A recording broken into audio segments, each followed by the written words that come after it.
Tucked away in the northern part of Portugal is the wonderful city of Porto. Having spent the last 2 weeks here, I am convinced that this is one of the best spots in Europe for street and travel photography. So in this video, I will share with you the perfect 3-day long weekend plan for photographers. Porto is the second largest city in Portugal and is easily reached from anywhere in Europe.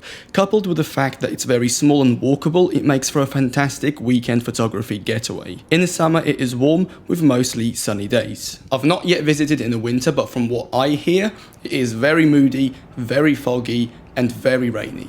Overall, it is safe, and having walked miles around the city centre, I have never felt threatened nor had any issues. Of course, this is a major city. Please use your common sense, don't walk around with everything on display.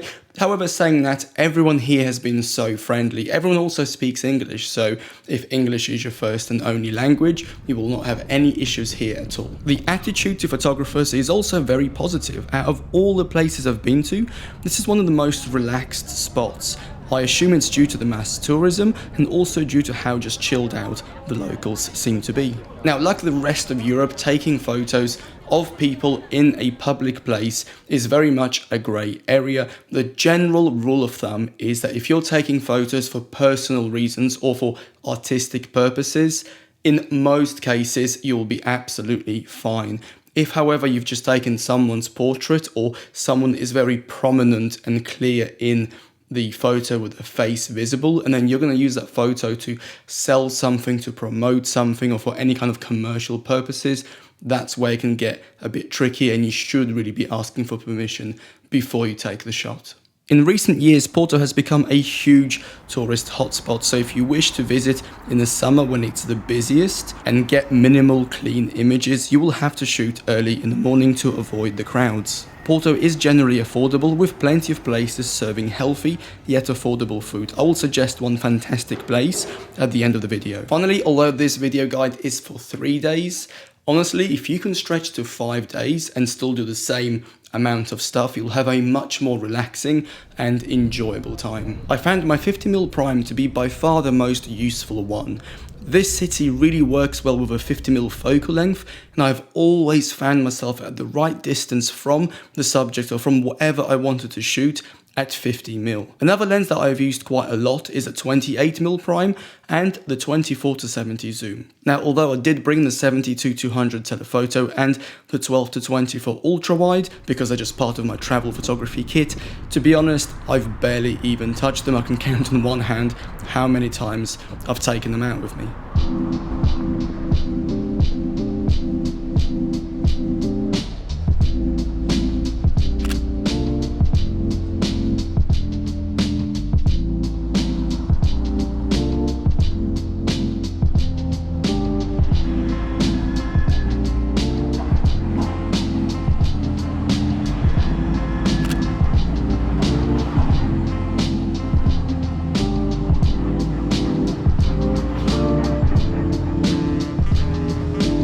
The first day starts by catching the sunrise on the riverside. Walk up and down, get up high to get a bird's eye view, and spend some good time exploring this small area.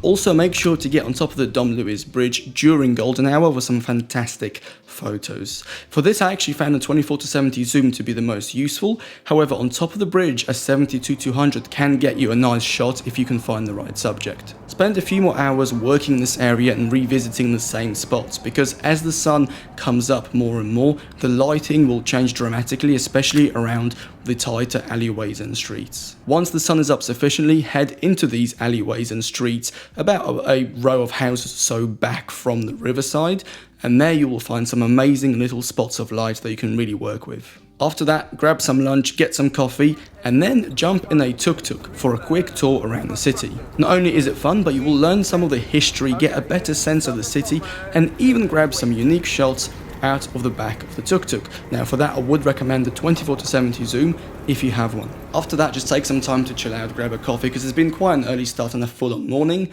And at about 3-4 p.m, start to get ready and then go towards the Casa de Musica. The Casa de Musica is a concert hall, but it's beautifully simple and can make for some fantastic minimal photos. At around 5 to 6 p.m, the light there should be very nice too. Once you're done with that spot, head down towards the water and then walk back along the Rue do Ouro. Hopefully I pronounced it right. Keep going until you're back at the Dom Louis Bridge, and then get on top of the bridge and enjoy a spectacular summer sunset.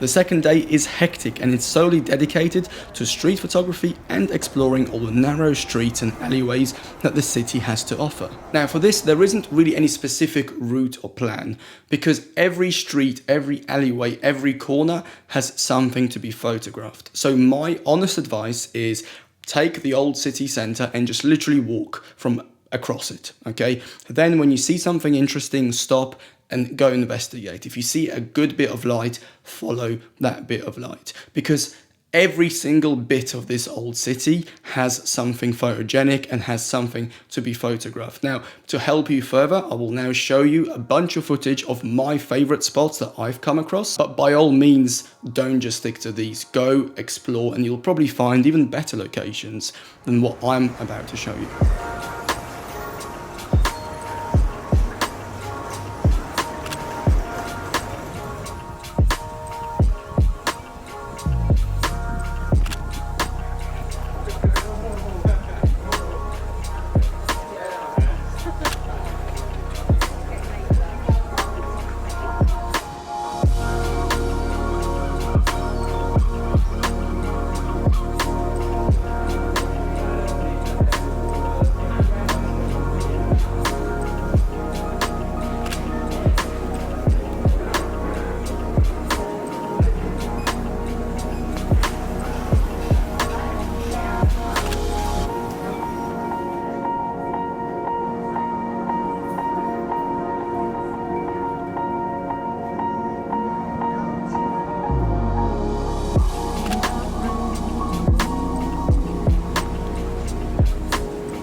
After a crazy second day, this time we will start out very chilled, a nice walk along the Foz towards the Atlantic Ocean. It is about 4 miles each way from the city centre, and although you can get public transport such as trams, buses, taxis or even the tuk-tuk, honestly walking it is definitely the best way to do it, because you can also see some spectacular views and get some nice photos along the way.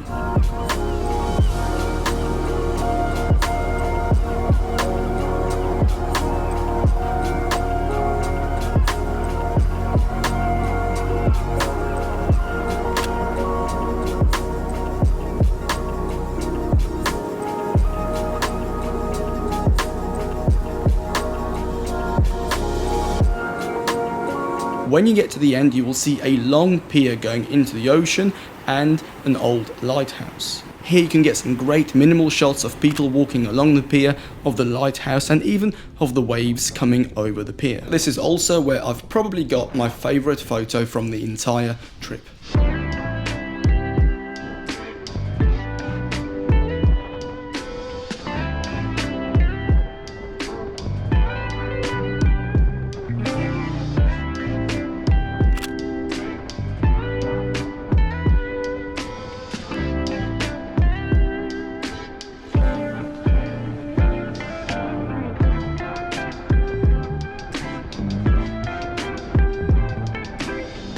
However, please be careful. I have heard that the waves can be quite big and dangerous, so only go on there if the ocean looks quite calm, but yeah, use your common sense. After exploring this area, head back into the city centre, and by the time you're back, have had some lunch, it's time to cross the river one more time and explore the south side a little bit. Now, the riverfront is very commercial, there's a lot of restaurants and bars, but if you just go 1 to 3 blocks back, you will have plenty to explore and shoot. Finally, as the sun is starting to set, either grab a cable car or walk up to the top again and all the way to the Mosterio da Serra do Pilar. Hopefully I have pronounced that right.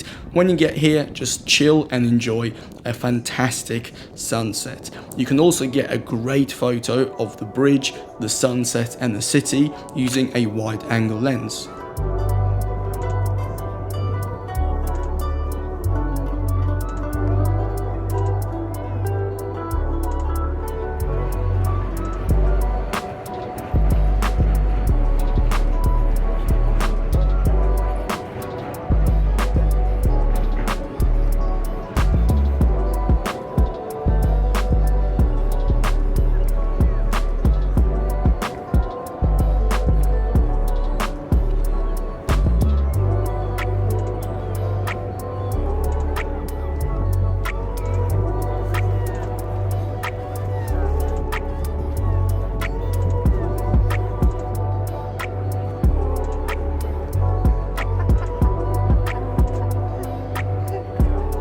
Of course, no photography guide would be complete without the most important part of photography, which is coffee and food. So let me show you a few spots that I found, which I absolutely loved and went back to time and time again.